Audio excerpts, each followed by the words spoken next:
creature.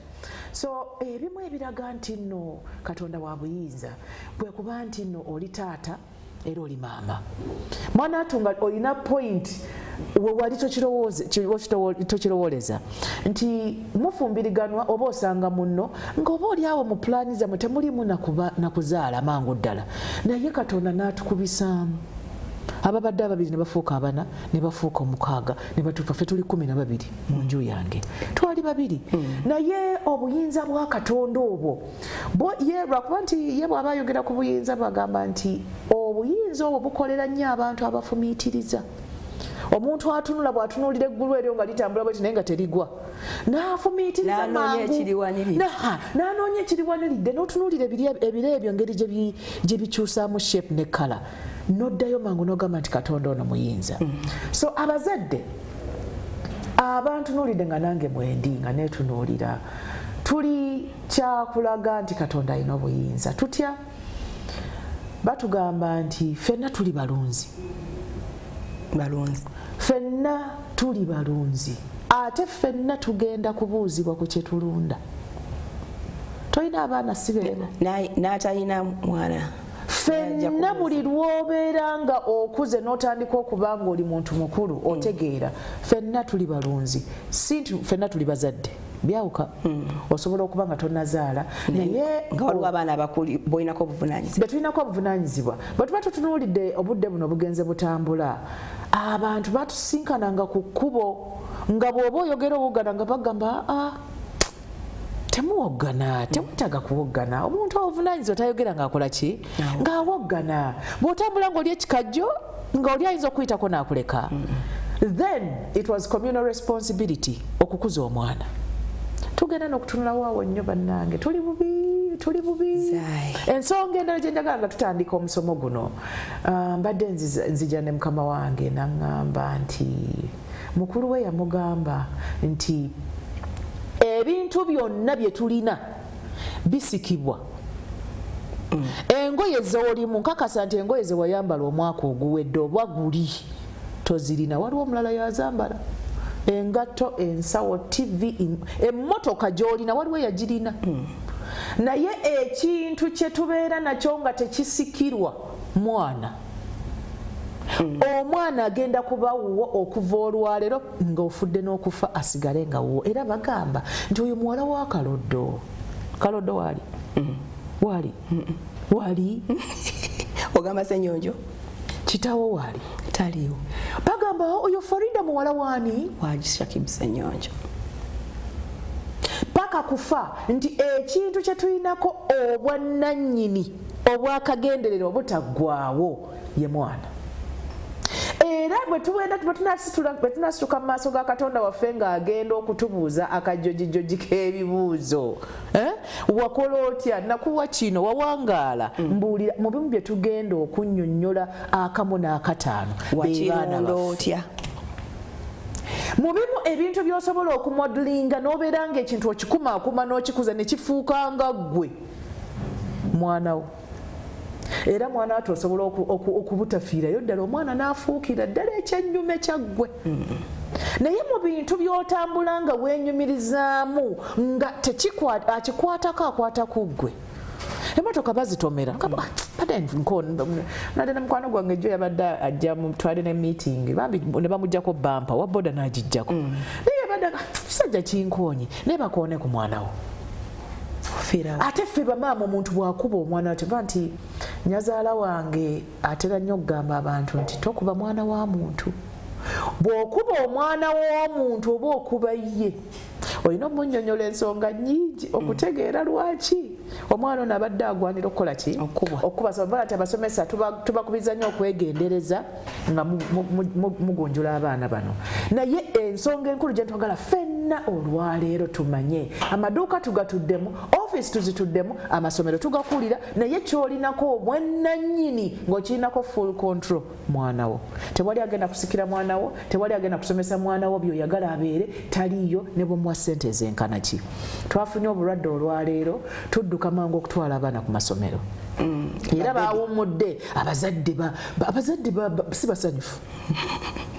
tebaba na mirembe nga abaana baabwe bali ewaka okujjako nze naye kyeki tutawanya tetwagala batukyankalanye tetumanyi balya nnyo mwana ate abaana balya kyetubawadde era nze mbadde nfuluma ne bagamba amugendagenda wali muguleyo kano bwe kati ne bakati bagamba mujja kulya mama ebirala tujja bbiri enkya abaana kyetubawadde kibakola ki kibalya ate jjukirayo nayo training naye omwana ne bw'oli muwa profesa abeere naye emyaka 10 tagenda kumutereeza nga ggwe bw'oyagala kitegeeza nti obuvunaanyizibwa obusookerwako ye profesa gw'omuwa omunyonyodde kyoyagala ne bw'omunnyonnyola tusaba bazadde baaba musooke mwennyonnyole bye mwagala mu baana bamwe musooke mubikole ffe abasomesa bw'omumpa nzijuuliriza gwe kyotadde mwana wo mwana wattu abaana emize tebagiyigira ku ssomero oba kale bayinza ogijja ku bannaabwe naye abo abagireeta mu masomero bagijja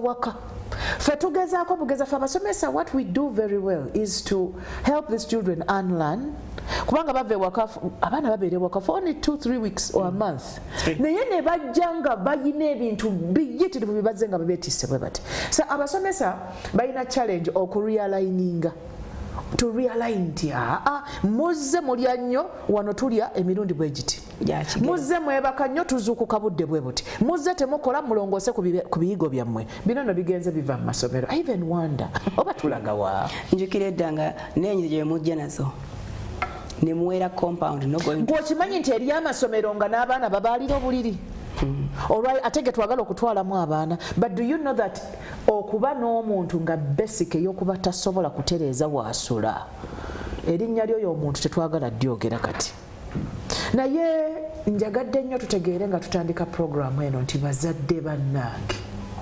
embuzi ezaala mbuzi embwa ezaala mbwa ne bw'oneekwasaani ne bw'oligamba simanya someraani omwana wo obuvunaanyizibwabwe omwana wo bubwo tebitukwatako oli mwavu oli mugagga wasoma ki oli owangaalirawa omwana wuwo ate nno kidda ku basajja twagala okwawula abasajja twabaawulako luli abaana si baabakazi abaana si baabaki si baabakyala abaana babasajja mu bimu abaami bye mubanjibwa mu nsi muno kwe kulaba nti tufuna abaana abagenda okutambuza ensi zaffe zino ze tulimu zigende ku mitendera egiddako naye bataata mwatulekedde nze ngamba abakyala omwana wuwo kati omwana nze omwana okuba owange ekyo tebakyatula kirabwa nayonka nti nze namufulumya kiringa ng'okugamba ye ngambe example eyinza obutajja mangu tetwetaaga kuyimba nti oyo muwala wa Naalongo era tebajjukiza mukyala nti oyo mwana wo kubanga emirundi egisinga bambi byonna byalowooza mu bunafu bwabyo anti nange awo weŋŋambira nti omwana wa mukazi kati ekyo kya Farida aina sentiments aina emotions naye omwana genealogy y'omwana genetics w'omwana omusaayi gw'omwana omwana gye tumujja tumuzaala mu baani bwasi tukayogera nti yaani ebyo byonna bitambulira mu taata paternity ya taata but when it comes to modeling this child into what you want omusajja ate tajja kulumwa nnyo ng'omukyala ekyo kituufu njagadde ensonga eno eveeyo bweti nti omwana azaalibwa maama naye taata alina obuvunaanyizibwa obunoonya azaalawa okulaba nti heritage yaffe eneetambula etya embala yaffe eneetambula etya oba kitegeera mu family building or family making or family maintenance ne family okuba nti zisigala nga zitambulira ku mulamwa obwo buvunaanyizibwa bwa taata maama ayina paati gy'akola mu family era twabyogerako tuze tubyogera nti bamaama bwe tubasitula ne tubazza mu this headlight oba okukulembera byebizibu bye tulina n'olwaliro Farida because the role or the natural roles are very clear maama role gy'alina ku maama we eri very clear naye tuli ku ekintu ekyokusoosowaza okutambuza quality ya family n'abaana baffe omwana agenda kusomera wa omwana ali aki omwana kubanga taata yalonda maama emirundi egisinga lwakuba bigenze bikyuka tusobeddwa nti kati abawala kati yasimba mulenzi namugamba gundi tondaba njagala mwana ebyo birimu kwad. That is not the natural setting. The natural setting nti taata atuuka n'anoonya bw'agenda okuzaala abaana. That is how it has been. Naye tudde tulina abataata nga bazaala accidentally. Abuukira bubuukiza lubuto. To the extent erwairo badduka n'okudduka. Yagendayo tasuubira kuzaala. Yagendayo talina kigendererwa kya kuzaala. So tukubiriza at this beginning of this nti bataata muddeeyo mutuyambe. Abasajja abatulaba mutuyambe. Omusajja tamala gazaala buli wamu. Omubaka yatugamba nti yagamba baswahaba banne abasajja n'abagamba nti mwetegereze we musiga ensigo yammwe. Mwetegereze mukola ki? Kubanga si buli wamu nti bazaalawo. Sindi mukyala nti alina okuzaalira abaana because abaana bali 75% their mothers. Kitegeeza ki nti bw'onooba tofuddeeyo mukyala kigoozaala mu baana omwana agenda kubeera 75% the exact maama kyali bw'anaabanga mugwagwa bw'anaabanga malaaya bw'anaabanga byonna byonna ebijjira ku muntu nga tateredde omwana we agenda kubeera ekyo kyennyini ate ojja kuba nga tokyakiinako obufuzi kubanga maama olutuleeta roola eri maama yaguroominga yabeera n'omwana agenda mumuteekamu ekyo kyasinga okutegeera so twagadde nnyo ebintu bino bitegeerekeke. Tulina obuvunaanyizibwa ng'ebitonde okuba nti tulabirira ebituvaamu. Ekyokubiri tulina okuba nga tumanyi nti taata bataata abaana baffe be balimu olwaleero mulagajjadde nnyo ekisose katusake tuyimire.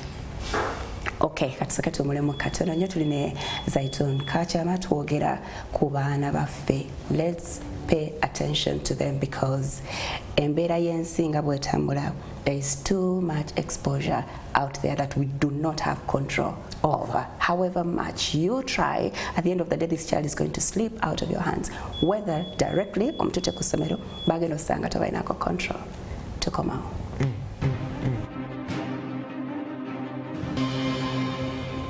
Thank you so much for keeping it. Mwasuze Mutya tuli live on Spark TV and NTV, Zako Facebook and YouTube. Hajat Zaituni Kakyama kwetulina tutunuulidde abaana baffe n'obuzibu obw'okusomozebwa okubolekedde, especially ffe ng'abazadde tunaaba tutaddemu maanyi mayitirivu n'obudde obungi okulaba nti tubakuumira mu kyo kye twagala babeere, which time we don't actually have but we can create if we choose to.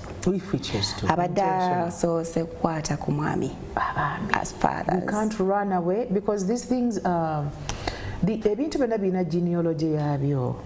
Tetulina bwe tuyinza kubibuuka kyova nti tusookedde wa Katonda waffe to understand where this comes from. Abaana lwaki obayina tobayina kusiga oweko bayina ate tobayina kuba oli mugezi nnyo wabula kuba Katonda yakola ki yabakuwa. Abazadde abatawasaŋŋana official marriage. Abazadde nga tokeera era kiddayo ku basajja. Yes, omukyala alina role naye outrightly omusajja alina okuba nga amanyi nti agenda mu maka g'abantu. Officially najjayo omwana w'abantu n'amuleeta n'amuggyamu abaana. Our children are struggling with unwed parents. Unwed parents are not blessed parents. Bigambo bino biba bikalu naye bwe bitofaanana nti omuntu yenna eyafumbirwa n'atandika okuzaala nga yakitandika nga kivudde mu bakadde be aliko omukisa gw'abakadde be.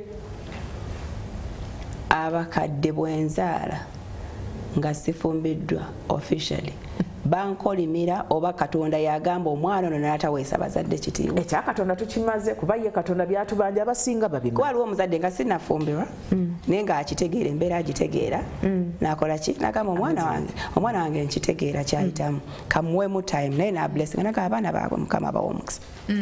Nabo okamba basabira omukisa beetereeze balijja. Ebintu twagadde obikyusa bibeere kye twagala Farida. Omuntu yenna ng'onoogenda n'obeera n'omuntu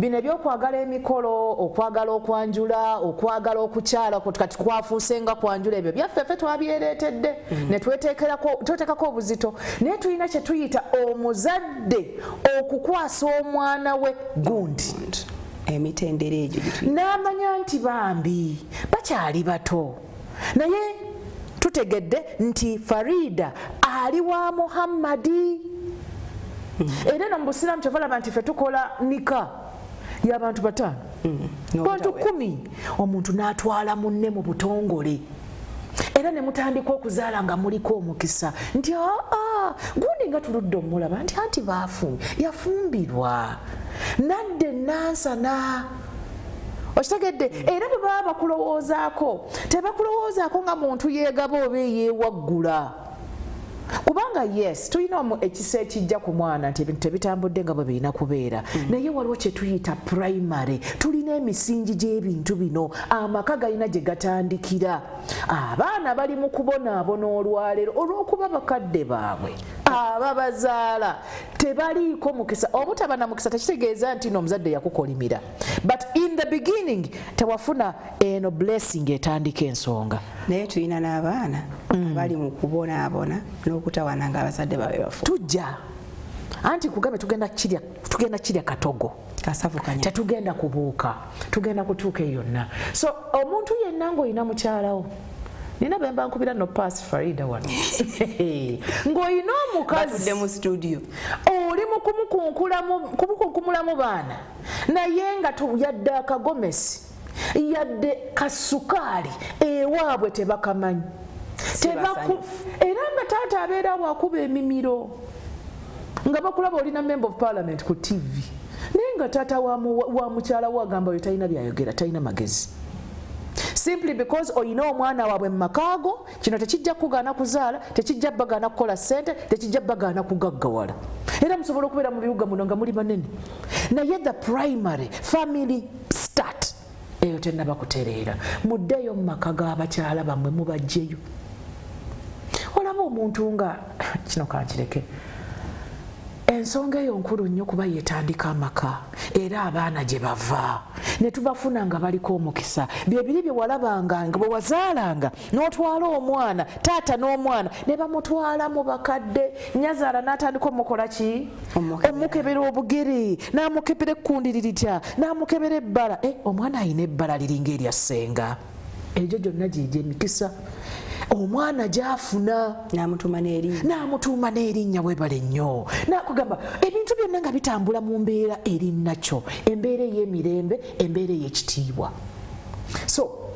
buli maka gammwe eyo mutambuza emmotoka muzivuga mweyagala naye omwana wo aliko ekikolimo kiyinza okuba nga kiri subconscious nga tekyayatulwa maama atunula nagamba naye omusajja ono n'atujooga bw'ati nga ne ssukaali omuweereza ne bamunywa ng'olowooza olw'okuba obawa ebintu obazimbira kali akali waliwo kye tuyita right nti bwe nzaala omwana wange amutwala nandyagadde n'antuulako mu maaso nansiima waliwo ebintu ebyo nga biri naturally given katonda yabituwa mugende mu maka g'abakyala bammwe wadde omaze naye emyaka 4 ogenda omukimeyo mu ngeri ekimpowooza okusinzira nga bw'oli oba mu bunene mu ngeri okusinzira bw'okola ki bw'olimu ensonga endala ng'osesa ebimanyi efumita nnyo bantu mmwe bwe mwali mwatandika mutya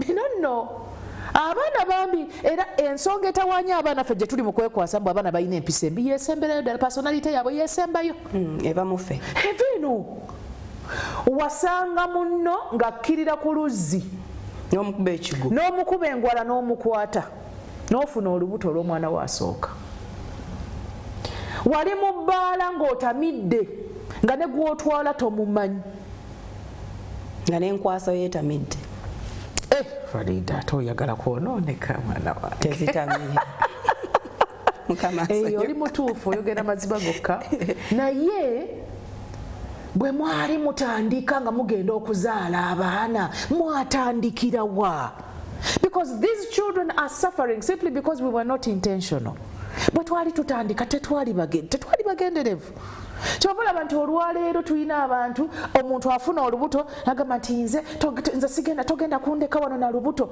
omusajja ne bamuwalaawala n'awasa kubanga yakufunyisizza olubuto. That is where your parenting began. Sibye tulimu. Kati omwana kubanga olubuto nga twogedde ku kiki ekibeera ku mwana mu lubuto, environment nkulu nnyo. Kati omusajja atwala omuwala nga bamukase nga bamusibye nako ne mukomera gye batandikira first born wammwe yajjanga mbeera yakusika mugwa omwana waffe ani yamukuwa omuzaalamu ogenda mulekeraani gye mwatandikira wamujja mu ssomero. Your wife is a school dropout because of you. Tetubalina nga mama yakoma mu serious P7 vacation nga wamukuba ngwala n'omusuuza ebirooto bye byonna.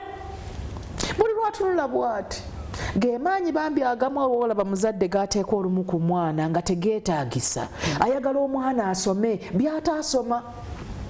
Mwana wange soma nnyo obeera omusawo kuba omusajja yamusuuza ekirooto kyaki ky'okuba omusawo. So bwe mwali mutandika, because it doesn't matter where you are now, the start is very important. The end will always justify the means.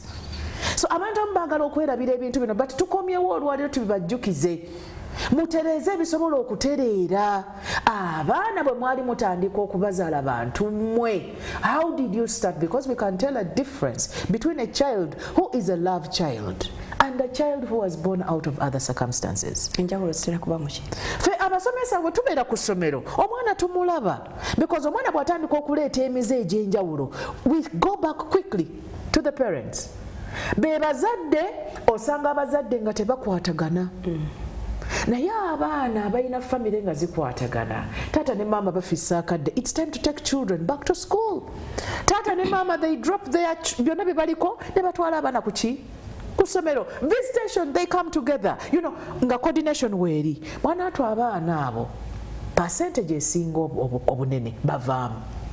Naye abazadde abali mu mbirigo, abazadde abatandika obubi nga ne mu kikolwa era yali mbirigo yangwa njaga kwebaka byaffe tebinsobedde bituufu naye kwegamba kyenkubyewo kiryawo kituufu naye nkugamba kubanga many married people bwe batyo ebyabwe sikuteesa kutuukiriza mukolo.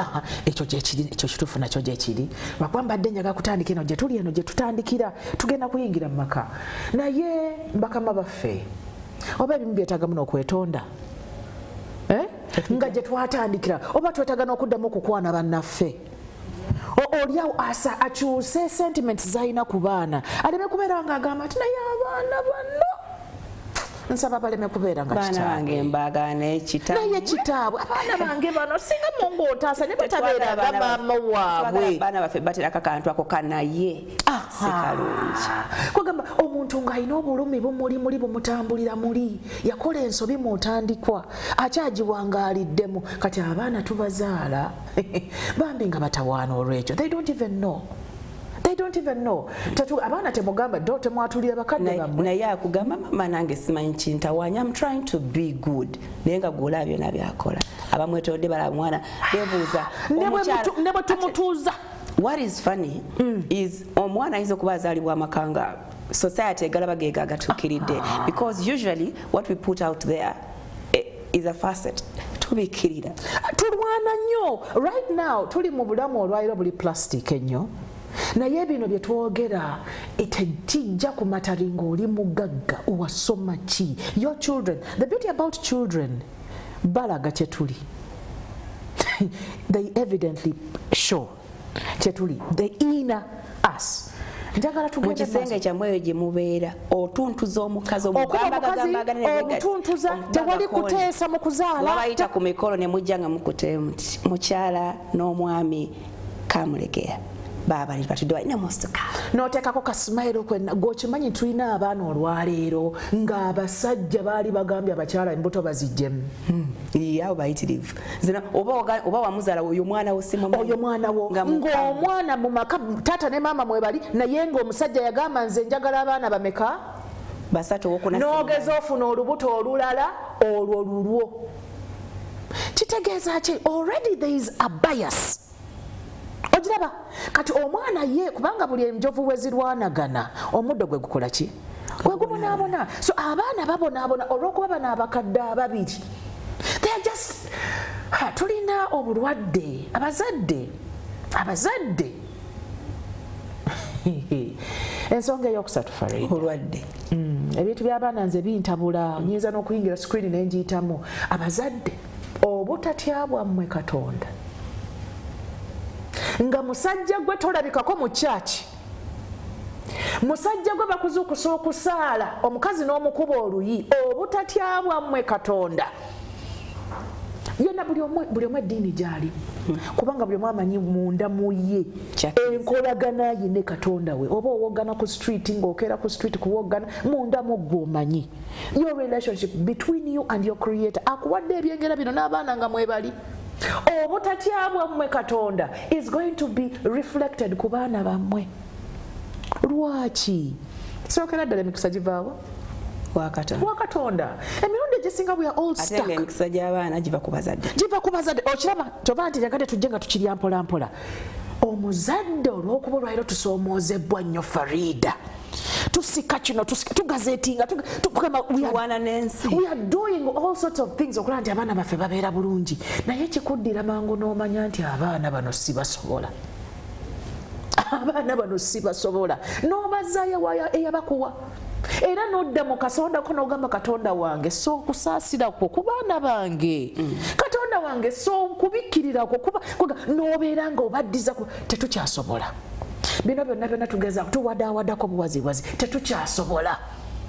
Jo nabadde Kawempe Muslim Secondary School naliko Egombe nembeerako Kawempe nembeerako Mbogo Mixed abaana bangi Farida abaana bangi. These schools have 2,000 plus students. Their infrastructures have not grown.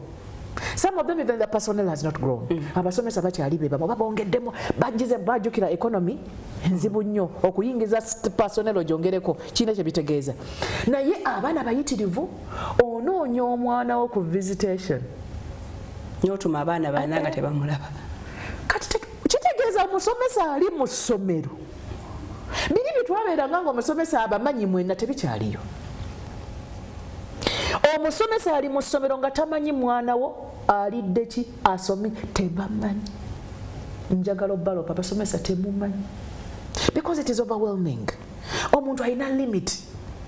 Tosobola kubanga mu classroom ya senior 1 oyina abaana 600.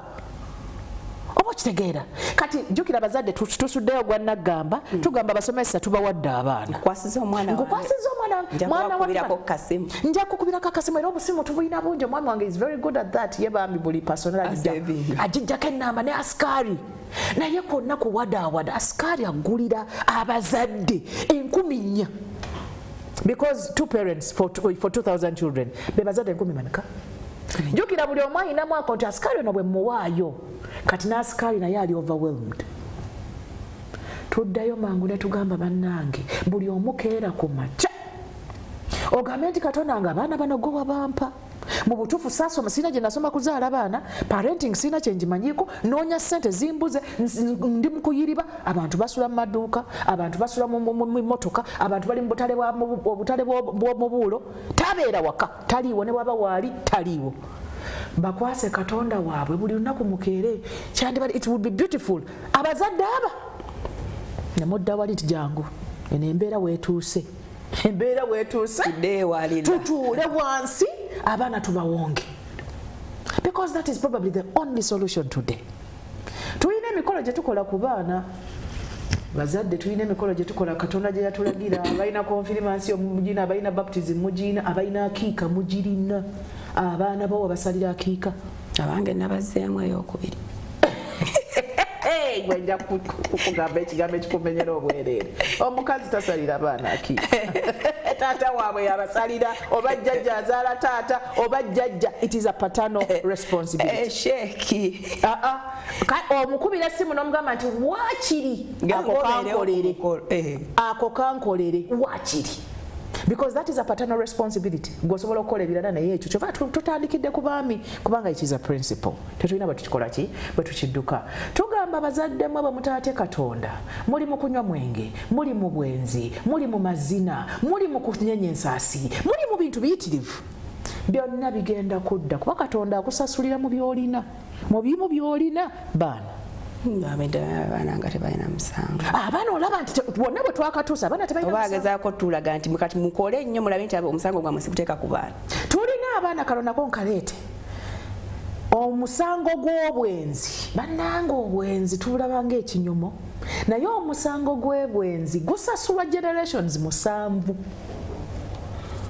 olwaleero omwana w'omwenzi ng'ali mu siniyeezo P7 yatandise abalenzi P6 P5 ali mu kusasulira musango gwa jjajjaawo azaala jjajjaawo awo agenda tukolimira mukama obitegedde kubanga kitegeeza ki kino Farida because tomorrow you're going to be a great grandmother kitegeeza nti olaba responsibility bweddayo nti it is an individual responsibility oleme kubeera aleese ekikolimo ku bazzukulu bo yagala nnyo nnyo abaana bona abazzukulu Thank you very much. That you okuuma wetereza gwe kenyini wetereza bwe tuba tusabira abaana baffe n'abaana bagenda bavaamu n'abazzukulu si bwe kiri tusabira endyo zaffe si bwe kibeera kakitegeeza nti omwana olwaleero ne bwolaba olwaleero today we have a lot of sexuality a lot of sexual behavior a lot of sexuality issues are in schools today simply because maybe tuyina jjajja yalinga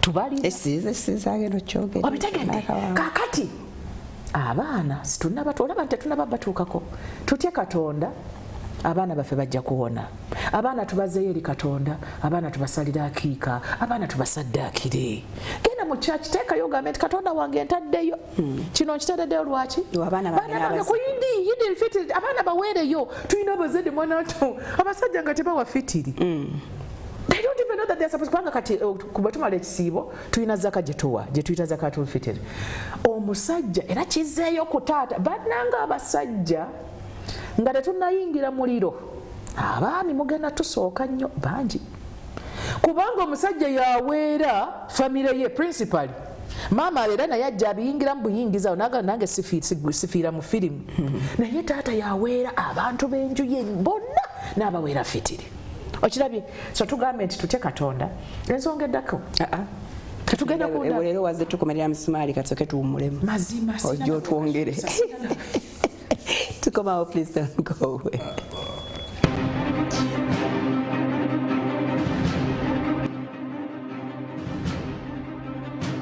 Wow, twesimye kuba nti okyali naffe twagala tusambieko omulamwa munene nnyo tuyinza obutasobola kugumalayo era ndowooza tetujja kusobola but gwe ng'omuzadde gwe bwe twagala ssaawa eno weekube mu torch before you start pushing, blaming and insulting your child over what they do.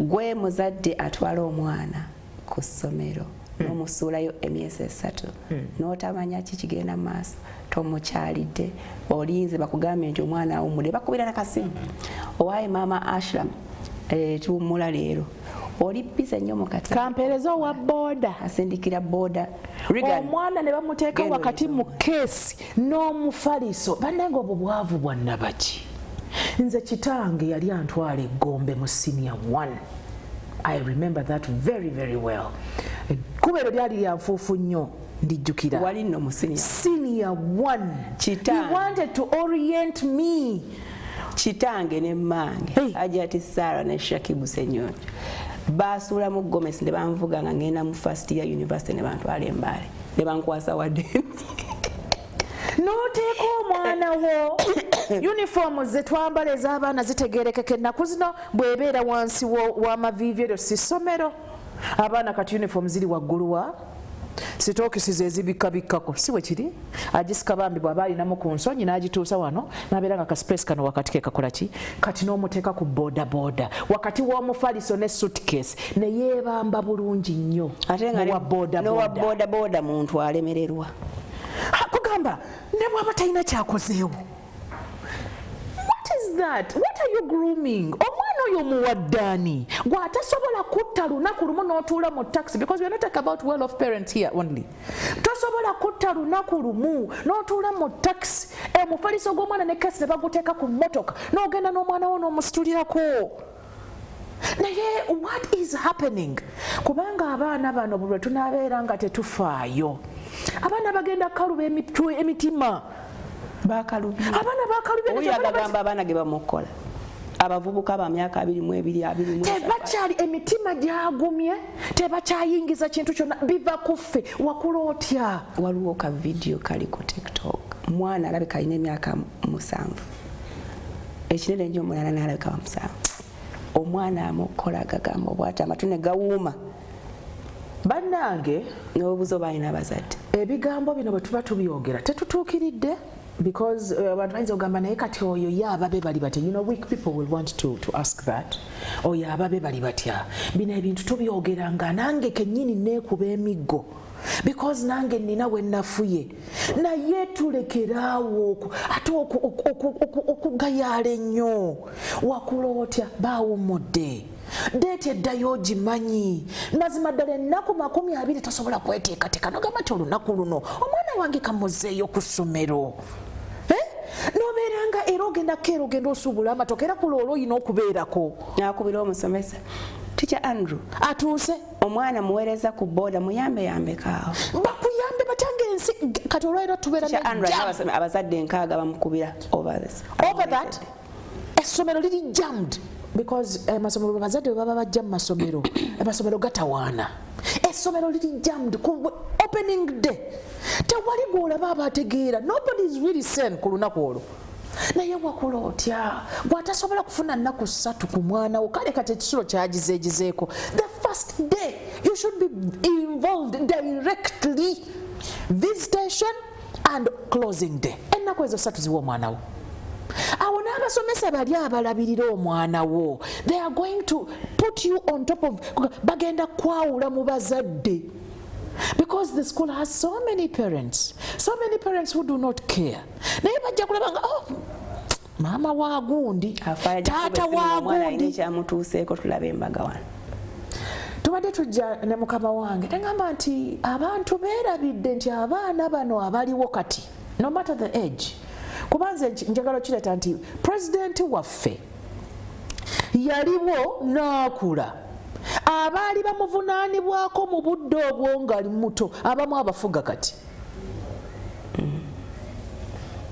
Abamu abafuga kati. Omwana oyo omuto aliwo kati, oyo neighbor wo, mwana wa neighbor wo. Omwana abaana bago basoma naye agenda kufuuka president enkya. Nga wooli. Bw'anaabanga tetumukutteeko bazadde, if we do not take care of these children, they are going to become the leaders of this nation. Because many of us are no longer in the age bracket esobola okufuga ensi. Bano abaana oba ki oba abayaaye oba bali ki be bagenda okufuga. Kati omwana agenda kufuuka omusawo nga tafaayo, talina kisa, mukyafu, tawulira, ayingira mu theatre nga gwolimu bakujjamu bizimba mu nabaana. Bakutekamu chemotherapy, ezo endwadde mungu azitutasa ez'obukulu nga wooli. Omwana ono yayonse ng'omulaba nga yali ye nannyini ddwaliro, ye mukulembeze, ye director somero. Nabwana abangazibwa bulungi tajja kumya nti somero baliteekamu bathrooms nti somero baliteekamu space, nti somero baliteekamu compound. Tabimanyi ffe tetwakula. So what does this mean? Kitegeeza nti ffenna bannange ffenna ebimu obitandika obitya, but we are responsible for the children in our house and those that are outside. Kubanga omukulembeze ow'enkya bw'anaabanga avuddemu nga tatamutamivu ne wana batanafuka mukulembeze oyo neighbor wo omwana gw'otafaako yazannya n'ababo b'ofaako.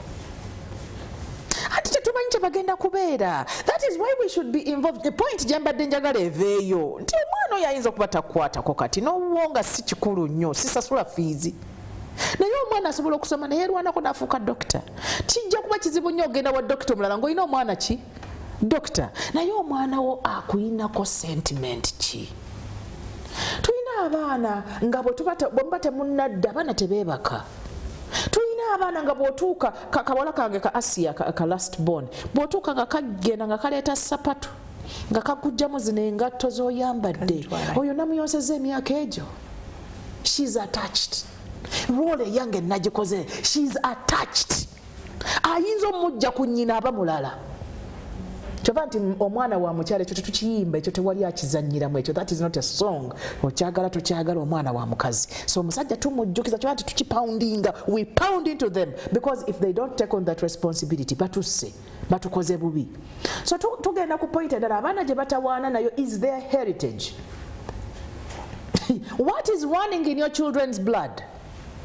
Taata w'abaana bo wamuzaala mu basezi, wamuzaala mu babbi, wamuzaala mu family ezitata skati ez'ekisa, because this is what is running in your child's blood.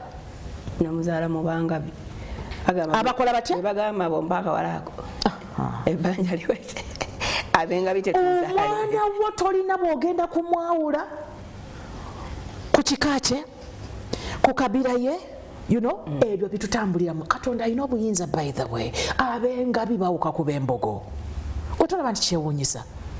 Ow'embogo era omuntu bw'akugamba nti wa mbogo jaga ab'embogo tebatera kuseka nnyo, baseka balekamu. Batera n'obagamba nti balina ettima. Balinga embogo. Ebintu bino byewuunyisa. Kyova nti we quickly go back and we are like, Katonda you're in control. Omuntu ow'embogo afuuka atya omukambwe ng'embogo. Ochaba naye omwana wo gye wamuzaala kabira gye wamuzaalamu ekika kye wamuzaalamu bintu biri bisatu. We have the origin, as in we have the tribe, we have the nationality, we have the clan. Bannayuganda si be bannakenya okumanya Mungu alina obuyinza. Munnakenya era mwabalabye elections zaabwe ngezijabadde ki bwayingira room otegeera oyo munnakenya oyo mu Nigeria oyo mu Somali njawulo weeri. Omusoga talinga Muganda, omunyankole talinga Mukiga. These are things that are running in your child's blood. Ne bwe tunaamukuba emiggo ne bw'onoomusomesa oluzungu olwalira bana temubayigiriza na nnimi zaabwe. It's a global world. It's a global world, as if it is a global world. Munnange ne bwaligenda mu America asigala Muganda wawane waffe yeddira mbogo. It is so amazing nti omwana omulenzi abeera mu America nga gye baamuzaalira naye nga bwe bamufukamira naye kimunyumira. Olowooza ekyo kivaawa? Buwangwa. Buyinza bwa Katonda alina obuyinza. So tugamba nti nationality omwana gy'omuzaala, the country that person is coming from is very important. The tribe is very important. The clan is very, very important. And maybe, of course, the family. Family eyaba Kakyama abagimanyi eyina ebyayo. Family eyaba Kirimi eyina ebyayo. Family eyaba yange yabyayi. So people obuzadde twabugjeemu amagezi nti gwozaala buzaazi. Sokoleke nga siraba kuba abyayi bazzukulu ba kasukusuku enabitaka. Mulina ebintu okumanyagana indako nga tonnansala Kirimi. Mulina okumanyagana kakati mujja muzunga n'obuntuntu heritage efudde. Olwaira ebyaffe byonna katugatta bigatte simply because abasajja omwami wange mbeera naye mutubeera mu motoka omu nga tulina arguments. Nemugamba abasajja mwatutunze nnyo, mwe mutunze Buganda, mwe mutunze ensi, oba ffe twetunze anti kati bagula ffe. Omusajja bw'aba tafaayo gye bazaala ebimu ebitawaanya Buganda olwaleero. Ajazaayi kyogamba buli muntu azaale mu kikye. Nedda nti naakani Muganda. Bw'oba osazeewo nti oyagala munyankole fuba okulaba nti otegeera gy'olaga eriyo ki, because outrightly ogenda kubijjayo bireete.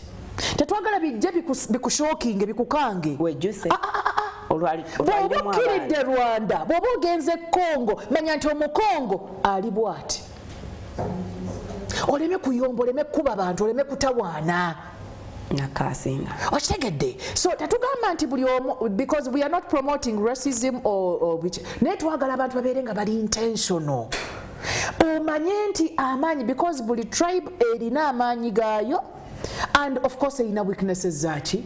So omanye nti ngenda mu bakiga balina amaanyi bakola bwe bati naye balina ne kino kati bw'oba parentinga abaana bo oba obayamba ne bw'oba osaba otandika osaba nti omwana wange afune ebintu ebikiga ebirungi ebikiga ebibi bisigaleyo ewaawe okitegedde. So tugamba nti heritage etawaanya abaana olwaleero saasira omusomesa alina omunyarwanda alina omukongo alina omusudaani alina they are all in one classroom. And you think these guys have the intellect? Who has upgraded them up to that level? Much as we know we do sociology mu education bichi naye ani upgrading omuntu. Abakongo bakajja mu Uganda, aba Ethiopia bakajja, abadinka bakajja. You know, the Uganda is a United States of what? Ani upgrading omusomesa asobola okuhandling abaana abava nga a school has thousands of tribes and nationalities. But I'm not abazade, we are joking if we think that our schools are going to groom our parents. Our children. We are our children. We are joking. We are joking. So heritage, bw'oba nazaala olina omukisa. Osobola okwetegereza. Bw'oba onowasa omukyala ow'okubiri olina omukisa. Osobola okwetegereza era tobu abasajja nabo batusobera. Naddala bano abaffe. Alina omukisa ogufunayo abakyala abalala paka kubameka. Naye era muneera ku w'okubiri n'ow'okusatu n'ow'okuna n'asigala ng'akola ensobi ezimu. Ebyo tubireke si bye byatwesa abantu tebagaana biwulira naye njagadde eyo point etegerekeke nti abaana batawaana n'omusaayi nga tamanyi nakumanya lwaki akola eki ndagamba madamu neerwanako but I do not know what is happening to me. Tulina abazadde nga abakubi batulo nga beebasi. When a sleeper marries a sleeper and they have intercourse, they get this dominant sleeping kwagala nnyo biology tebamwerabira nti bwetugamba nti tuyina dominant plus dominant tufuna super ng'omwana omuyita n'ogamba Jamaalu. My first son is called Jamal. Jamaalu osobola okumuyita those are private parts. Nenjagadde kakole ki kaveeyo nti kati bw'oba okambuwala wano ng'ozuukusa ojjukira nti naye zaayo otulonga tukunyumira kati n'ogenda ng'oddaabiriza ki oba lifestyle gwe nga gwe n'ogenda ng'ogikyusa mpola mpola olabe nga omwana ono engeri ye gy'ali omuto omutaasa mangu okwebaka ennyo ebivaamu. So omusaayi kikulu nnyo, omusaayi kikulu nnyo. Ensonga eddako ya environment. Obiraba byonna betwakakoonako bakulu be bannyini byo. Bakulu be bannyini byo abaana tebannaba kuyingira mu mbeera zaabwe lwaki bali kye bali. Era eyo tuyinza n'obutajoogerako tulijoogerako olulala. Why the children also need to be involved. Naye abakulu tukyalina obuvunaanyizibwa nga bunene. It is 95% or even 98%. Tuyina environment. Ennyumba yo gy'ozaaliramu abaana musajja gwe. Enyumba nga tetunnabagenda mu neighborhood. Your home olina room engi olinamu curtain ozaala buli mwezi bafuuka bumyo. Ate omuntu lwabeera when human beings get out of control they go beyond animals. Katonda alina bw'ayogerawo animals. Kati twawula ensolo as in mu Luganda ensolo n'abantu abantu olwo bava mu buntu basukka ensolo olwaleero kizibu okusanga ensolo ng'ezaala mu mwana gwayo tekitera kusangika kiti subnormal era wabeerawo circumstances bage n'osanga ensolo ensajja ng'ekwana ensajja si kyangu ffe bwe tuva mu buntu tusukka ki ensalo. So tugamba by the way nga sinaba kwerabira olwokuba we are so passionate about this program. We have a team. We are organizing holiday makers seminars. Faida naku sharingiddeko ka information ako twagala tuyambeko kuba tuli mu kuwadawada bino byo byatususse fena tuli awo kati abazadde katubagambi bwera wano eri mukwate ku baana at least baba tuwemuko. We are organizing Dr. Hanifa Namalo OMANYI. She has a platform called Stepping Stone. She has a seminar from 15th, 16th and 18th. 3-day oyomonene simusobola. 3 days it's going to be at Kisasi. Yes, this month. That is next week. When Kisasi, Marimai? Kisasi College in that school. Then FEPAM professional counselors on 20th ku Saturday. Tubagala ku Gaddafi National Mosque. Let us help them unlearn because they've learned so much. They don't even understand bebasomye. Mwagala basiramboka.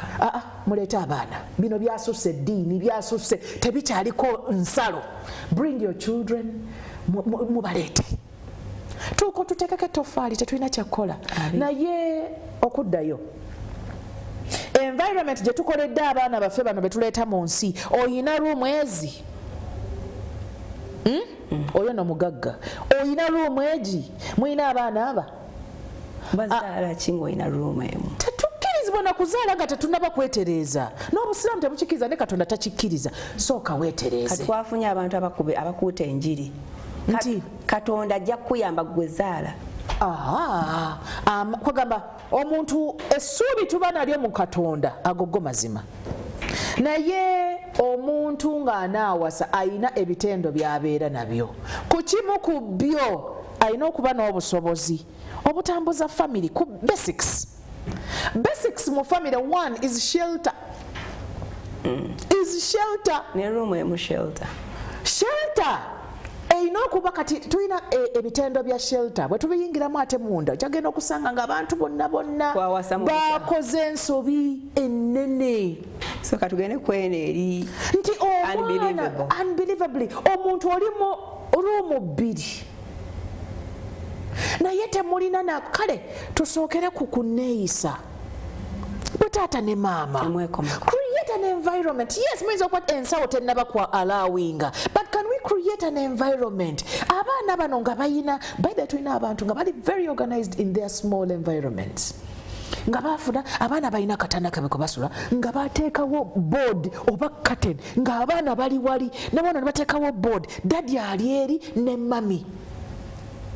Ebintu bya daddy ne mami tebi overflowinga. So environment eyinza obutabeera kisulo kubanga eriyo ebisulo era ebinene nga maka manene ng'era abaana bakya strugglinga. Naye environment y'omwana awakaawe, hygiene, privacy, ebintu ebi kugamba contacts zayina okuva ku makya paka ekiro, alabaani asula nani abeera nani ani amulabirira ani amuwa emmere ani. Sasira omuntu ali mukuliza abaana mu ghetto. Abaana tubalina, but there are still some parents who have been able to raise their children in ghettos ne babajjamu. Naye alina okukola nnyo. So tugamba nti what is the biggest call here is intentionality. Okusooka okutegeera gwe taata ne maama tuli mu environment ki, tusobola kugazetinga ki, tusobola kwekoma ku ki nti abaana bwe baba bali mu ghetto olwaleero omwana afuluma abazadde bannange twasomye nnyo tetukyamanyi nti n'omuntu ayambala atya. Gwe omwana owuwa myaka 3 n'omutandikiza ku kwambala patra. Bagikolera patra tujambala tetuganye ajambalira wa. Okere ekyogambe nti omwana bamukutte. Bannange tufeeyo bannange omulembe gututwala supiidi. Naye omwana ow'obuwala n'asuna amabere nga tewali amugamba nti now it is it's now time to cover this chest at least up to here. Because this is not about Muslims or non-Muslims. All the challenges come to us regardless of where we're coming from. Naye omwana bw'afuna amabeere gwe n'osigalira ng'okyamwambaza omwana n'omusanga ku dduuka nga bamutumye ng'ayambadde ka sleeveless ng'akabeere kali kakasazeeko wano kasongodde bwe kati bana eriyo abantu omwami omuvubuka bana abateeko makona gye n'akakona genda oyambale bulungi naye ng'amaze okakona. Omwana waasuna amabeere nga tategedde, ffenna twagasuna tetutegedde. Era mama oyo yakugamba sokojje wano sokojje gajja tetutegedde tetumanyina kye gategeeza. Abaana bamwe tebamanyina mabeere mubaleete tebamanyi na mabeere gategeeza ki. kati yatambula babi atambula bwati tamanyi okunyenya akabina kitegeeza kitamanyi ebitonde twayawula abaami n'abakyala si wakiri omusajja bw'alaba ebbeere oba omulenzi bw'alaba ebbeere something happens in him that is natural kati gwe mama bw'oba otegedde nti omwana ono akyali muto tumutangireko asobole okugoba goola eri abaana abo omwana amuwala akima amazzi bannange ebintu bino tubyogera mulowooza nti twogeza gundi omwana ow'obuwala bakuuma mukuuma ebbanga lyonna takima amazzi mwana ow'obuwala tagenda ku dduuka naye babatuma kati amutuma kinno amutuma kabuto kanusu ebi awaliwo yamutuma kondomu babatuma ne kondomu kati abazadde olwaleero omugaso gw'abaana boyinza okuba nga togulaba nnyo era oba oli awo tukugamba okutangira ekintu nga tokitegeera naye buuza nnyoko buuza maamawo buuza taatawo. Today our parents are struggling with the things that they are regretting so many things. They are struggling with the things they didn't do and they were able to do. Omuzadde atunuulira abaana be nga ensonga nga bwe tuli mu kulaga kati nti buvunaanyizibwa bwa muzadde, so there are parents today who are crying inside nga butuufu bwali buvunaanyizibwa bwe naye nga teyabukola ki ate nga yali asobola. Waliwo abataaweeredde nga baali basobola, waliwo abaataatangira nga baali basobola, waliwo yali asobola okuteekawo kiki omwana omuwala importantly banaye omwana omuwala tumukuuma atoloke butolosi waakiri naye omwana omuwala bamuyamba n'atagenda kugamba n'atatukibwako buli kawawa. Kyetwekwasa kati nti ne bw'onaamukuuma at the end of the day they will go out there, so it is better they get exposed now agenda okugenda out there nga afunyemu some knowledge and experience. I think you are no exposure atubadde tugenda tujja jogerako wano mungu nga atwadde obudde. Exposure is regulated. It is our responsibility to regulate the exposure of our children. We do not let them out and they go and be exposed to every stupid thing. So modernity does not mean nti buli kimu okitegeera n'okimanya n'okikola. No. One of the things that protected us ontanula nti kati atonziza mugonde ebintu ebimu ebyatutaasa nga tusobole obaolyawo okuwona ebintu ebimu was being naive, was being ignorant about some things, was being virgin for a while.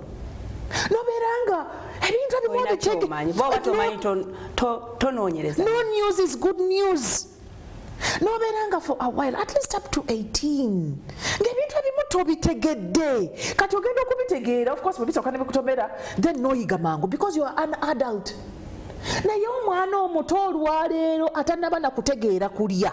Basic of eating. We are exposing them to sexual material. Is that modernity?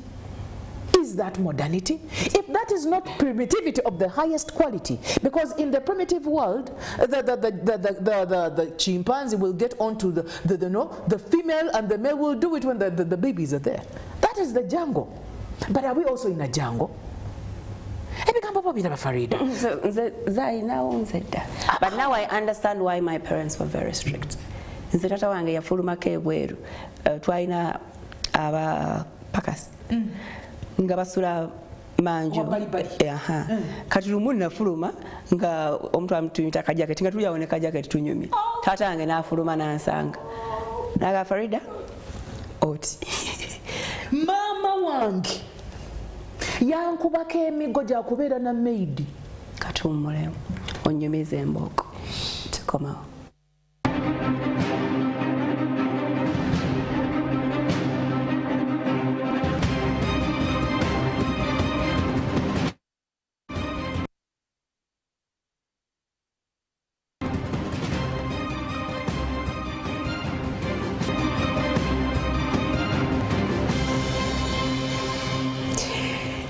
Yes, tuli mu kitundu kyaffe ekisembayo ekya programu ya leero. It's evident tujja kusobola kimalayo because ajazza yalabika yasuze alowooza kino, so tusambyeko tubadde ku environment abaana mwe bakolesebwa. Environment, abaana baffe balaba ki? Bannanga abaana baffe balya ki? Abaana baffe basulawa? Bawangaala naani? Oli busy? Who is in their time? mubalekera ba maid. Yes, this is what the you know trend, a trend bwetyo bwetambudde. Naye how are you involved with this maid? Maid wamanyi ki? Maid wo aloota biki? Maid wo omuyisa otya? Maid wo bw'ovaawo akola ki? Gwokimanyi nti abaana, because children are so easy but they are so difficult kubanga for them they learn what they see. Omanyi nti maid osobola omulekera omwana baby kito myezi 7-8 n'akinaza mu baafu n'akitegereza n'atandika okukizanyiza. Bannanga abasomesa mu basaasire. You have a child who started getting unintentional erection ng'ali mu baafu myezi 6. Was it intentional? And intentional as in it is instigated, it is stimulated. Because waliwo ejja nga bakafuuyisa bakakumacha. Naye waliwo eri nga bakakwatako nekola ki? Nga maid gwolekera omwana wo bw'afuna sexual urge agiteeka ku mwana wo wa myaka egyo. Kati omwana yatandika okumanya nti ekifo ekyo kirina omugaso omulala apart from susu nga alina emyaka egyo. Kakati omuleetera omusomesa mu senior 2 mbu omusomesa abuulirira omwana wo, mbu kansula abuulirira ki? Bye binasisi bye tuguddeko eno mu bukulu tebiina love nak. Yafa dda, talina feelings, talina kisa. Bw'atunula bw'ati tolina ky'omugamba nga omusinga n'amagezi bye tulina kati. Abaana bali mu masomero ng'abasomesa baabwe tebalina magezi. Naye nga tege bagenda ki? So ekintu kiri kye tubadde tukuliddeko ffe n'abazadde abali intentional olwaleero nti omwana wamukugiranga. Kati mulaba ki? Museka ki? Ani awogganye? Ovaawa? Ogamba toyagala nnyo kumanya kyavaako naye omulaga nti ekyo kirina ebisobola okuvaamu. Environment y'abaana erimu ebintu bingi. Tulina bataata mukwata abaana bammwe ng'olwaleero maama bw'akwata anti muli mu butale bwa bubuulo, ava mu kensangi n'agenda mu kekitemu, bw'ava mu kekitemu n'agenda kubayita ababiri, bw'ava kubayita ababiri n'agenda ku kawempe. Nali mmanyi bakola mu lunaku lumu era nali mbeegomba mu kusooka. Abakyala abo babeera banoonya leero kaliwa, babeera batambula paka mutukula. Abaana abalekera ddadi, ate munnange ddadi omulembe gw'abaana kwambala buki bwe baagala. Maama taata w'abaana bo buli lwanaalaba ekisambi kya muwalawo obwonga nti bwe busooka okuvaawo tebujja kwawula ono mwana nze muzaala mujja nnyina muzzukulu. Bye tulaba olwaleero nti baamukutte ng'ali ku kawala ke. Bye tulaba olwaleero environment gye tukoze ki? So omwana wo bw'oba toliiwo omulekera ani? Ekyo kimu ekyokubiri bw'oba wooli ekyo twakikoonako ne tugamba we have parents who stay at home but they're very absent. Available but absent-minded. Ali awo ali kugundi abaana bali ku TV, ali awo ali ku WhatsApp. Baana mwate mundeeka. Temumpoganira, sankala kumpoganira. Ali ku WhatsApp aseka, ali ku abaana bali ku TV, tamanyi sini kyeri ku TV, tamanyi because TVs we don't control, we can't control TV anymore. By the way, we can't. But if a scene comes on TV, for example in a soap, and I'm there, I'll tell my children that mulaba nti abo bantu bakulu. Kubanga sine jabo etinga tojetegekedde na jado olumu remote twatiranga okunyiga remote omanya akaddako kuba oli mukulu. Oba abantu bakulu okutuuka ku eyo level. Do they even know that the next scene is probably is oba ayagala aketegereza? I want to see the next part. The next part akaddanamu. So tulina abamaama abasajja mwandifuddeyo nnyo. Mwandifuddeyo nnyo. Bebazaalamu. Mwandifuddeyo nnyo. Kubanga omukyala omuleka awakaawo omwana n'akaaba nga she's not moved. Abakyala balina abaana ng'asiiba mu pampa mulimu economy enno kati kyali tetukyagula nnyingi n'agibeeramu okuva bw'aba tagikozeemu pupu n'agibeeramu okuva ku makya paka sawa nga 10 ate tuzijjamu naye omwana tatufukira wano naye ate alina okubeera mu pampa naye tetugina ssente zigula nnyingi kati bintu bino bitawaanya omwana nga awangaalira mu pampa abantu babeera n'abaana b'abantu muntu nga awangaalira mu pampa bano obwongo bukendeera anti bino omanyi eyo wali connected ekyo sitera kwogera bintu nga tebiri research tebimu byogera abantu ne beekanga naye wano ne wansi waffe there is a symmetry. You know symmetry when you divide something into two. That symmetry line, akawompoko kali direct to your uterus. Kasalira ddala direct. Era bakaba ku uterus baba ku bbali oli mulema. Bwe bakuyisaamu ekyambe bwe bati. Nabaana be bagisalamu emirundi ebiri kasita basala wano kawempoko. So most of the things that happen here tugenda kumaliza nakano abakyala musiba abaana enviiri mwebale era balabika bulungi naye mu bimu ebintu ebirina okulabirirwa ennyo ke kawompo k'omwana wo naddala omwana ow'obuwala omwana ow'obuwala ebitundu bye ebizaala biri connected n'akawompo ke so any torture to the kawompo goes direct to that pelvic area. Bino n'abasawo tebabimanyi olina badokita bangi. You go ahead.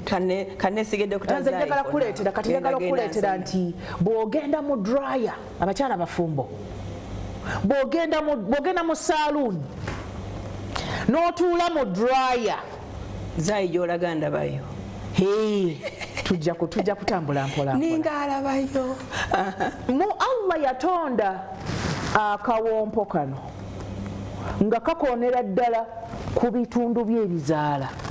So bw'otuula mu dryer ebbanga ly'omalamu eri nga nayo wakala kulabire ddala nga gy'olabye gye tugenze kaakati tudde ku baana kubanga tetuli ku bantu bakimanyi baale tebakigendera nga tebakifangako banteereddeko n'ekifa bambi. Thank you very much. Whatever is happening to your child's kawompo muli baba bakubamu engolo musiba abaana enviiri ne bamutugga enviiri n'otuli omwana ng'oyagala kukaaba because of trends.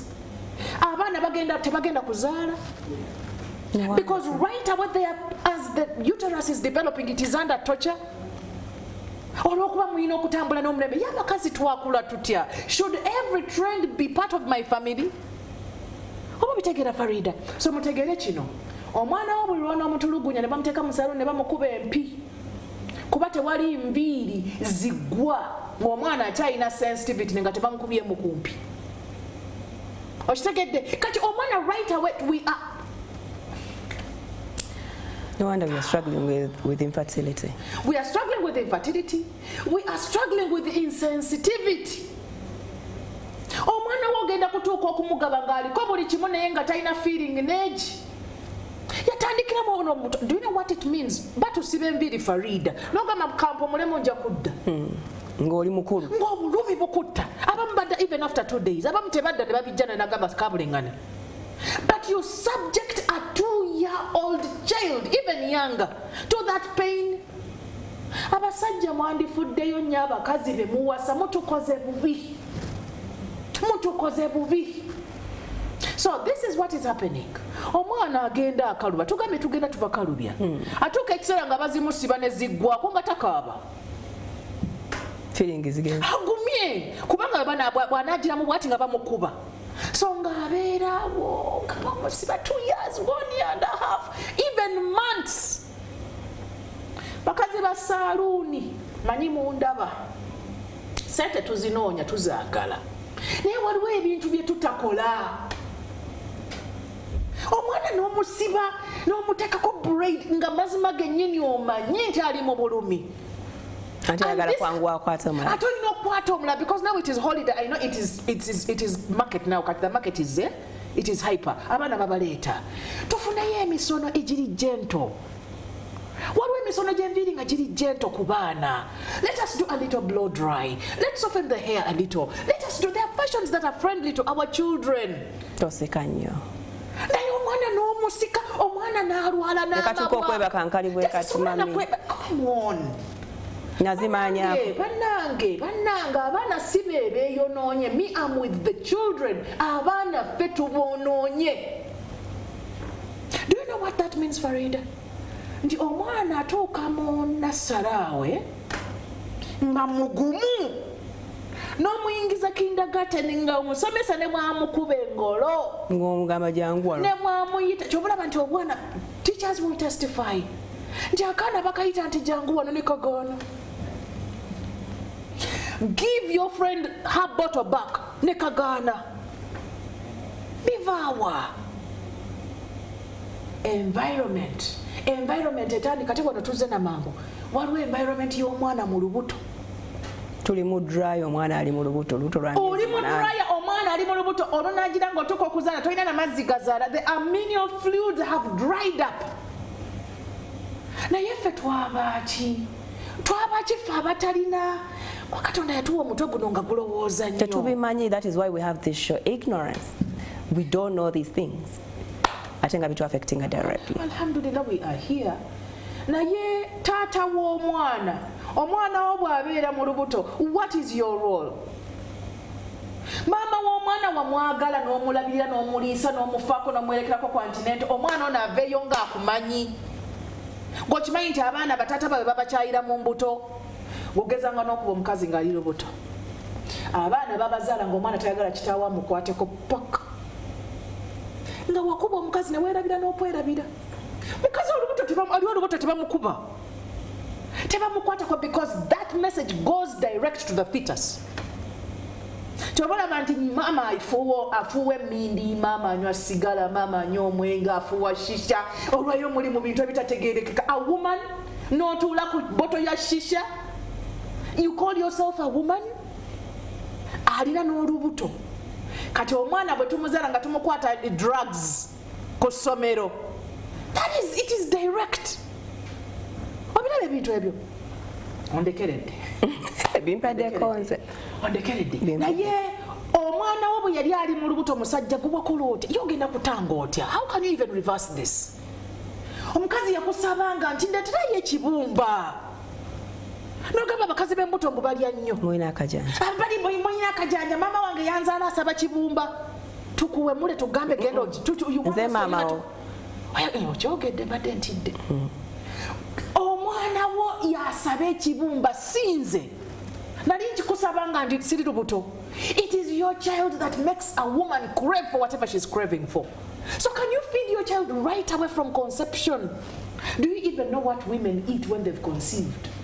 Ebintu bino abasajja mmwe, me, I am so mad at men because you are the leaders of the family, you are the man. Omukazi n'asaba ka chipusi, kyasibaleterayo mu chipusi. Omusajja n'agaana n'anyiganya n'ayomba nannyo ate nga ne sente azirina. Siiko obummonde tebuliiko. N'abaleetedde sebo nze buli lwensaba ekintu oba ttaka oba nseenene oba kutuula ku toyi. It is your child that wants me to sit. Nze ntuula ku toyi nga sirina lubuto. Naye abasajja mwagadde kulannama bulannami bwe muti. Omwana bamuzaala nga tawulira. Omwana ne bamuzaala nga yakyawa ekitonde ekiyitibwa omusajja. Nga kyava mu buto kuba kitaawe musajja mubi. Maama we bw'aba akaaba mu kasonda wali ng'akaaba omusajja ono, omwana awulira. Ye yeebise blankets. Awulira mu lubuto n'agamba naye omusajja ono, omwana awulira direct message. Eyo tetugirina control. Omwana kyobalaba abasajja mwandifuddeyo nnyo gye muzaala. Probably that is the highlight of today. Omwana akumanya Katonda alina obuyinza. Omukazi azaala omwana nga tamufaananako yadde akantu. Ng'omwana tafaana mu maama we. Tetubazaala. Omwana n'afaanana, nina omwana afaanana sezaala wange. atiisa nti bw'omulaba oyagala nakufukamira atiisa omutunuulira bw'oti n'ogamba mungu wange birungi by'omusajja bya sirimaani omwana wange abifune obunafu bwe abumulekere gy'ali naye nga nze talina afaananako bakisige naye gwe do you know that power okuba nti heritage erina okuba nga eri protected omukazi asitulwa ekintu nga tekimufaananako yadde apart from the DNA that inner chemistry.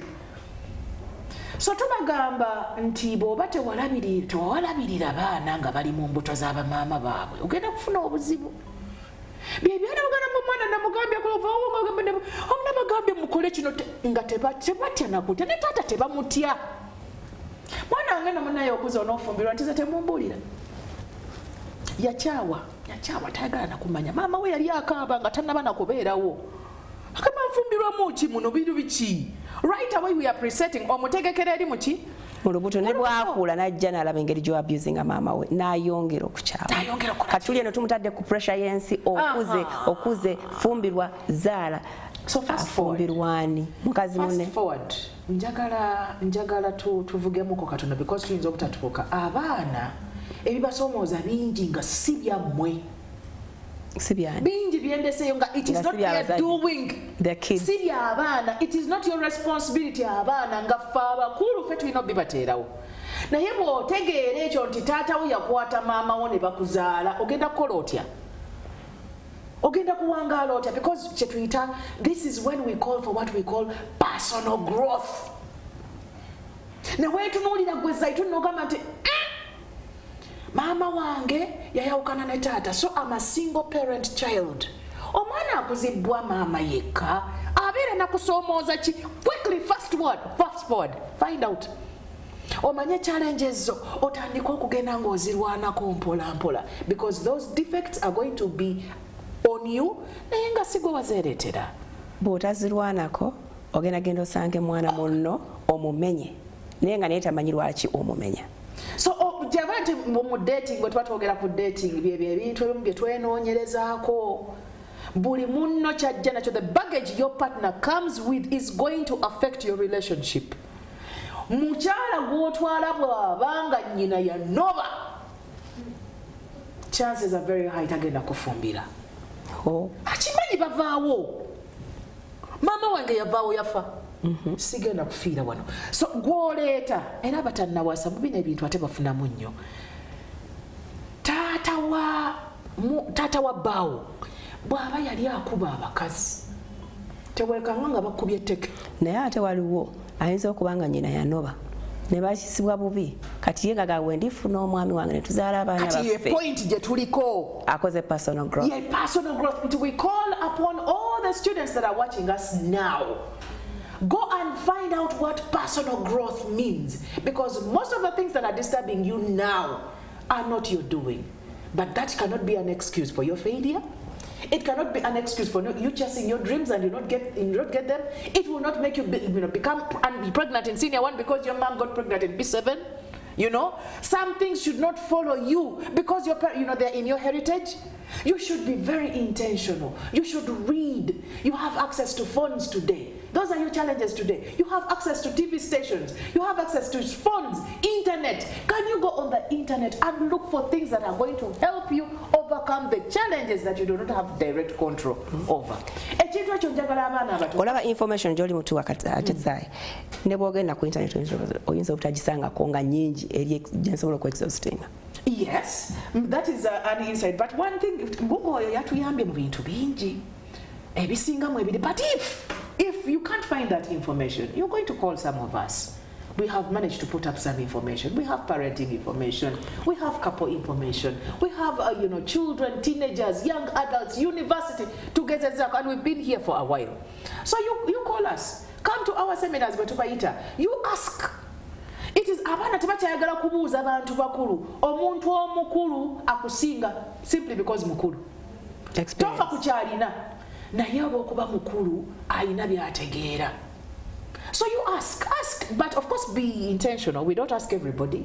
Kwa tulina ate abantu be bababuuza ate boonoona boonoonyi.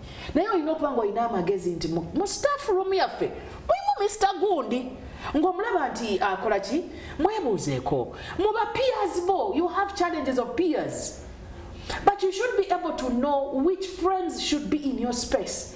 These are going to be determined by your goals, your dreams, biki byoyagala.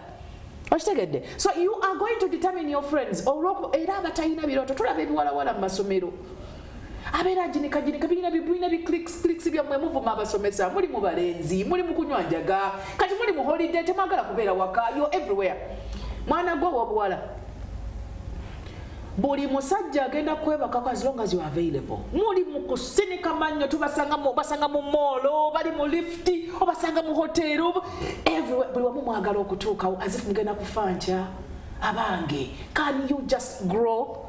Can you allow yourself to develop? Omanyi waliwo bayita ekijanjalo omuntu nayagala akule buli kimu akirabe newabeerawo okubeera nga you take things as they come. That is how we've grown and that is why we are here. You've taken things according to the stages. Ebintu bikunoonya versus gobinoonya. Exactly. Ogenda mpola. Some things you even put on a hold. No government, you know what? Ekyo sikyetaaga. I think right now it's not the time. Sex is very available. Young girls and boys, it is going to be available. It was available. You are going to leave it here. You can't have enough of it. By the way, there is nothing new you're going to do. There is no style you're going to do that has not been done. But the question is it time to have sex now? By the way, if you don't have sex now, is the amount that you're destined to have going to reduce? So our children, abana baffe, baganda baffe, bato baffe, bana ba mikwano gyaffe, can you pursue what we call personal growth? You are going to find that you come to Gaddafi National Mosque, you go to Kisasi College, 15th, 16th, and it is 16th, 17th, and 18th. Dr. Namala, she's a teenage expert, agenda kubeera yo. Tugenda kubeera yo, professional counselors, tugenda kubeera yo. What does personal growth mean? This is a personal thing. You take charge of your dreams right away. It is you who is going to determine whether you become a pilot that you want to be. Because your mother doesn't even understand what a pilot means. You have a mother who has not even gone to Entebbe airport. But inside you want to be a pilot. So it means you're supposed to work on yourself so hard. Despite what happened before you were born. You're supposed to focus so much. You're supposed to gather a lot of information. You're supposed to be with the right people. You're right away now. It is not tomorrow. Dreams is tomorrow. We start now. You don't want to become a doctor after doing HEG. Do you know when you go for career guidance, senior 6? No more. By the way, now Gamba, I want to be a midwife. No Gamba kola kosti. Now Gamba, I do Islam at Luganda. No Mugamba. Kakati. Bajitani. Yeah. By na combination na bana ibintu bya tusome ibintu bya tamuseko. Abne combination abana zebakola masomero. Bingi betuleseyo naye abana bali ku program olwaleero. Nobody is going to make your dream. Not your twin sister, not your parent, not your best friend, not your teacher, not anybody. You. It is upon you to guard your eyes. That what am I looking at? Hello? What am I looking at? You wake up quickly and you're like, oh, I'm looking at new pictures. Oh, what are they going to do for me? No, you stop. Because if you don't tell yourself to stop, even the best counselor might find it very hard to make you stop. Who are your friends? You should be able to peruse through your friends. No comment. Naye mukwano gwange ono simwetaaga. Bwe ntunuulira gye ndaga. Bwe ntunuulira famire gye nvuddemu nga njagala kubeera nga nze mulimu abantu ng'ayagala kubeera looya. Mu famire temuli mulooya. Temuli diguri. Kitegeeza sijja gifuna. Kitegeeza nti weetalenjinga ogambe nti let me bring this family a degree. Hajat, we shall definitely have to revisit this because there is a lot you get but nkujjukiza PAM professional counselors on the 20th of this month, August. Egenda kuba Saturday. Gaddafi Mosque esangibwa Old Kampala. That is the big main mosque. Wagenda kunganiayo abayizi. Parents, you can encourage your children. Age bracket is 10 to 19. 9 you can bring, which will be sensitive, but it is 10 teenagers, 10 to 19, 20K. ayina abasatu batuweyo omutwalo tujja gumulekera we are giving them lunch and a drink and we are teaching and unteaching. All right. That is what we are doing. Okay, then on the 16th, 17th? We are doing 16th, 17th and 18th. Please go. That is in Kisasi. Yes, Kisasi College. School. You go to Kisasi College School. That is High Latif Sekazabagala School. The environment is set already. Take your children there and you will have things to ask Baba Gambieji. Okay. From the professionals. Until next time, Assalamu alaikum wa rahmatullahi wa barakatuh. Thank you. Bye-bye.